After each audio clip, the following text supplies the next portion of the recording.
Look, we'll get to it all today, including some 76ers stuff. Joel said something over the weekend that I think was positively preposterous. We'll get to that and more. Do it all with you on the phone lines, 215-592-9494. Rich. Joe. Hello there, Johnny. The first microwave oven weighed 750 pounds. Vinnie Johnson, 750 pounds? Not Vinnie the Johnson. Microwave? No. It was called the Rata Range. How about that? What Giant year, box. What are we talking here? 1970 something? 1946. Oh, okay. Raytheon was experimenting with microwave technology. It was military stuff. Well, a lot of it started military, you know? A lot of it started military. All right. So the Eagles, they didn't start military. They're not going to end military, but hopefully this season ends well. Hopefully it ends with a Super Bowl. Look, they start tomorrow, and let me just say this. I'm excited we're finally upon, the start of this whole thing tomorrow with training camp. So Wednesday they practice. Tomorrow they get to. You feel like, John, oh my gosh. Are you ready for some football, John? Oh, yeah. Right? And normally this time of year, I'm welcoming this feeling, the nerves that I get. A little bit of nerves still.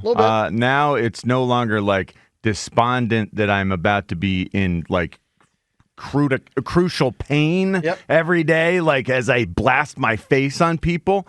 I did actually like playing football a lot, but I would get nervous. I'm sure you would. Prior to training camp, because training camp back then was horrendous. Yeah, no, look, a different deal, obviously, for you retired. I mean, here's the thing this year. This is around the time every year where we start talking ourselves into that extra win or two. If you thought 9, you think 11. If you thought 11, you think 13. If you thought the division, you think, yeah, let's win the Super Bowl. All right, it's great. It's great in theory. And we often go there, and we'll see over the next couple of weeks, to what degree the conversation changes. Here's what I know about this year. There's more consternation entering the year, the way people are talking about the quarterback and the coach, than maybe just about any season I can remember in my lifetime to start a season. Like where it got with Doug and Carson at the end, obviously was at the end, but it wasn't considered that bad entering 2020. It was like, they just drafted Jalen Hurts, what's going on? But it wasn't this one. So, the latest domino is this big story from Diana Rossini from The Athletic. Now, I think a lot of people are very familiar with her from her roughly decade with ESPN, but she now works for The Athletic, and she put a lot out over the weekend, including a big story entitled What I'm Hearing on the Eagles, Nick Sirianni's Job Security Relationship with Hurts and More. Now, we're going to detail parts of this story, but before we go through it, let me actually play some audio from Rossini from The Athletic, because she laid this out over the weekend. It's a relationship that's a work in progress, right? So last year, there was some disconnect, right, between them in their personality. Those 10 wins were a grind from what I was told. Every win felt like a really big feat for them because of the challenges that they were facing in terms of what they were doing on offense. It was Nick Sirianni's show. 100%. It was all Nick. Yep. Play call, everything you saw on that field was Sirianni. All right, so that's Diana Rossini over the weekend. Again, she also has this big story in The Athletic. And, she details a lot, John, as you know, including the fact that, and it's a double down on what she said there. Here's her reporting. She says, according to a few people in Philadelphia, while Johnson, meaning Brian Johnson, was the offensive coordinator, it was 100% Sirianni's offense you were watching last season, and Sirianni wanted to do it his way. That meant a conservative run-first approach, especially when they got near the red zone, and last year opposing defenses were ready for it. Johnson wasn't calling his own plays. He was solely focused on giving Sirianni the offense that Sirianni wanted to run. There's so much in this story. And by the way, none of this is what I'd call earth-shattering. So he was just soaking blame. Brian Johnson, blame sponge. Really?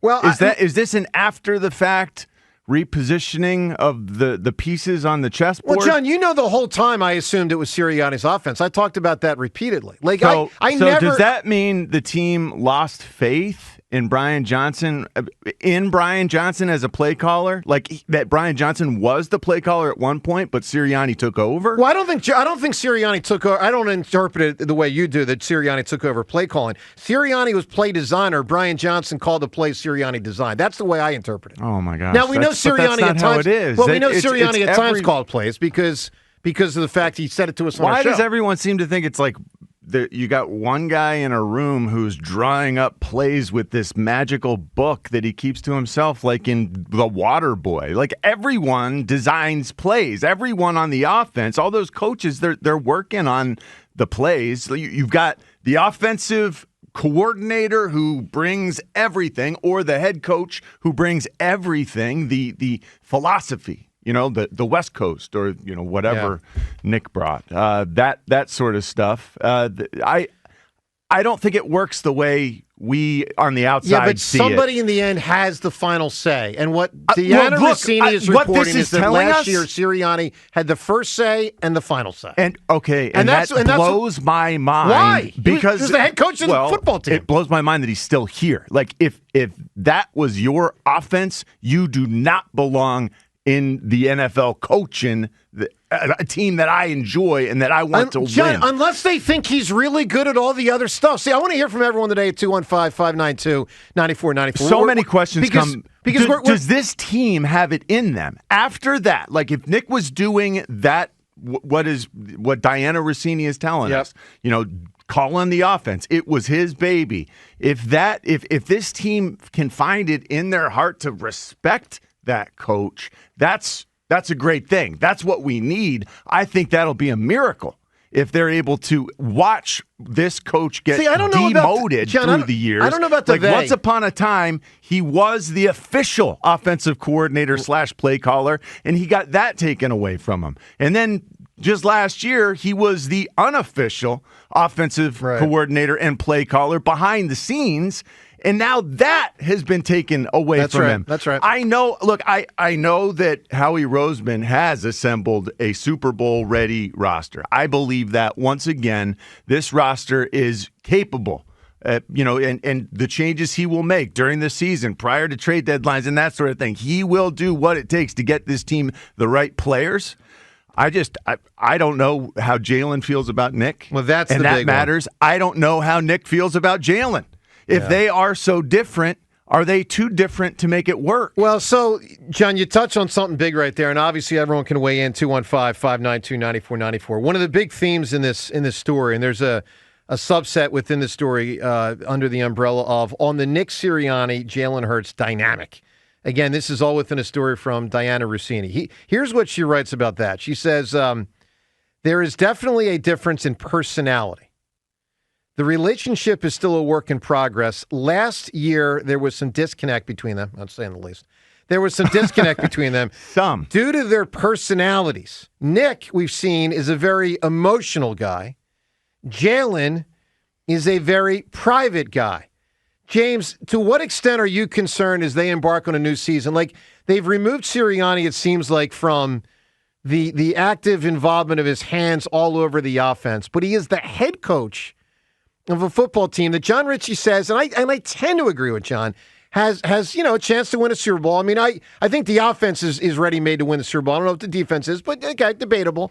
But James, what is your level of concern of whether they can manage this all together personality-wise? High. Or do they not need to? No, it's absolutely concerning. We're talking about the quarterback and the head coach of the football team, and it's very clear that they are not on the same page. They don't get along. They don't think the same way.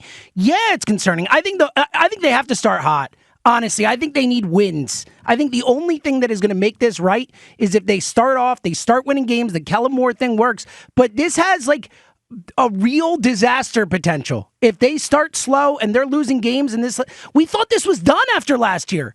The whole locker room thing, the clubhouse, it's over. And now it's like we're starting the year with the same thing right on the table. Well, and it's a lame duck is what we've got on the table. And the players have to know that. Like the play, and I disagree if this organization believes that Howie Roseman can replace a good head coach. Howie Roseman is an incredible GM. He can't be a strong head coach, too. Well, no one's asking Howie to be the head coach, but the article does say that he picked the coordinators. So, again, what is Nick doing? Well, he also picked Jim Schwartz, and they won a Super Bowl. I understand. Well, I mean, I'm saying Howie Roseman is doing his thing. we need a head coach who is strong and respected by the players. And when they keep stripping him of power and responsibility, that does the opposite of make him respected by the players. Look, I'll tell you this. One of the things I'm really looking forward to this week, we're going to hear from Sirianni this week.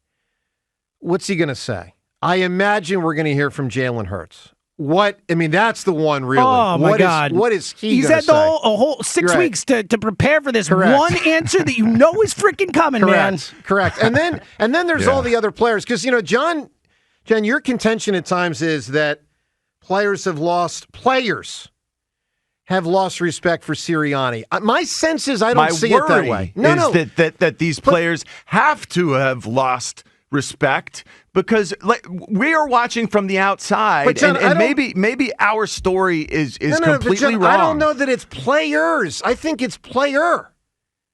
I think it's Hurts. I mean, look, I'm going to be all ears when all the other guys talk when they talk about Sirianni and what they present, because to this point, when other players talk about Sirianni, they talk about him with a lot of love and respect. And kind of admiration. Then when Jalen talks about him, it's like it's a totally different story. Well, look, take this one step further. If I'm Jalen Hurts and Nick Sirianni was the guy designing the offense that did not protect me last season, the offense that the blitz pickup was Jalen, go run around and buy time until guys get open downfield, I'd be resentful.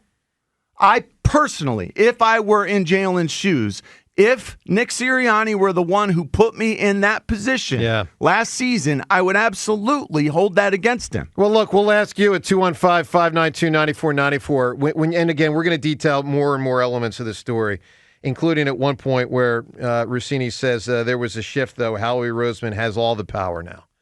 I mean, I don't know. I thought he always had all the power. But look, you tell us your interpretation of what you've heard so far. Again, as we move through the day and play various pieces of audio and read you various excerpts from this story. Your reaction to, as the Eagles are about tomorrow to embark on the 2024 season with, I think, a chance to win a Super Bowl, the coach-quarterback relationship, and to what extent you feel it is or will be a drag on the coming season or something they can bust through or something that perhaps is not as big a deal as a lot of people think. Look, I'll disagree with you if you say that. I certainly agree with James. In no way am I going to say it doesn't matter that the coach and quarterback haven't been on the same page. It does matter. It does matter. But look, we'll hear where you stand. 215-592-9494. And are you excited? Because I am, but it's like I'm running with a parachute. I'm excited, but I also got this like parachute behind me pulling me back because I got this story. I would love to see that. Yeah. I've done that. I've run with the parachute personally, and you automatically run like you have a parachute on your back to start. So I can't imagine how that would pull you. You might fall backwards. I would probably fall backwards. But you got to remember, I got those thigh muscles like Saquon Barkley, man. It's true. I can bust right on through it. Oh, that's muscle. Your calls on all this. We'll get to the Phils as well. Some cool concert tickets up ahead. Jetta Cameron, John Ritchie, it's 94 WIP.